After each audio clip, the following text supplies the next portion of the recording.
Hey, I want to show you how to be an awesome wine taster. You get some wine in your glass, and you pay attention to what's going into your mouth, and that's pretty much all you have to do. It's easy to see like a hot dog and taste a hot dog and be like, I just put a hot dog in my mouth. When you taste wine, you're trying to develop the same kind of experience. This is not a hot dog, this is a glass of Primitivo, but here I am trying to develop sort of a system of memories and cues to tell me what I just put in my mouth. You look at it, you go, okay, well, here I am, I'm looking at wine. This is a red wine. In fact, this is a bottle of D-Cube that they sent me, a Primitivo. Never tried it before. So I'm looking at this wine, I'm swirling it in my glass. Looks pretty. It looks like Primitivo. You know, I might know what Primitivo looks like and you might not, so maybe you notice something about it. You know, I can see my fingers through this glass. Holy crap, there they are. Alright, so now I've swirled it a bit and my glass looks totally wet with wine. Because I'm swirling it, all this like flavor is flying out of the glass. I can smell it for sure. There's definitely wine in this glass. This is not colored water. You didn't know, you don't know for sure. This could be colored water. Nope, it's definitely wine. It smells like strawberries. Well, does it smell like strawberries? Maybe it smells more like wine to you.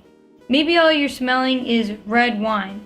So how do you get from red wine to strawberries? Well, that's getting past the red wine smell. Sometimes you'll stick your nose in the glass for a while, and you'll be like, what the heck am I smelling? What's in this glass?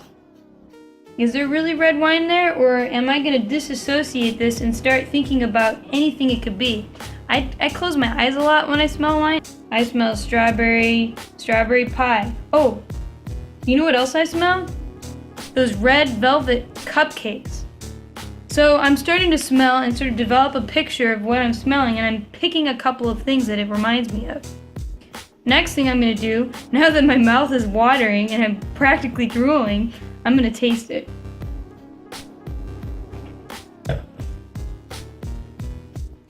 I don't know what you like to do, but I like to get that wine in there.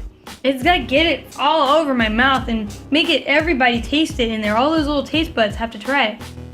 I used to just put it, make a funnel with my mouth and send it to the back of my throat when I first started drinking. Turns out that's fine for a $5 bottle of wine, but when you get up there, you kind of miss out on a lot of the experience, especially if you're spending good money. I mean, gosh, that's like funneling down dollars. You know, those wines that are really expensive, like $80 a bottle, what is that, $20 a glass? So then you take one sip and you're going, God, I just swallowed back $5. Holy crap. Well, let's not talk about money. I smelled strawberry pie and red velvet cake, and then I tasted it, and I started thinking about how it tasted maybe a little different than how it smelled, and I started developing all these sort of ideas that I wrap into a present in the shape of Primitivo, because that's what this wine is. Now I know what Primitivo tastes like. Now I know what D-Cubed Primitivo tastes like.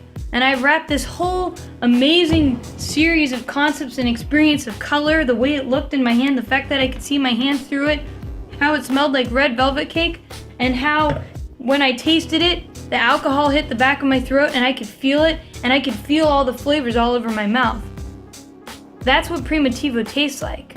Now, the whole reason people become super awesome at tasting wine, and they're like, oh, well, that must be a 97 Cabernet from Napa. Well, that's because they've had a 97 Cabernet from Napa and they know what it tastes like. You're building like a palace of all these wines you've tasted. That's why a lot of people, I think, like to try different wines, because they want to add another notch on the belt. Another wine to put into their series of wines they've tasted and the experiences that they've tried. So now we've just tried Primitivo, or well, at least I have. You want to taste some wines and try a whole bunch of different ways, but you don't really know where to get started? I totally recommend joining Wine Folly courses, because we're actually going to be sending you bottles in the mail, pre-selected, hand-selected by yours truly, and taste those wines, learn about why they taste the way they do, like why does this smell like red velvet cake?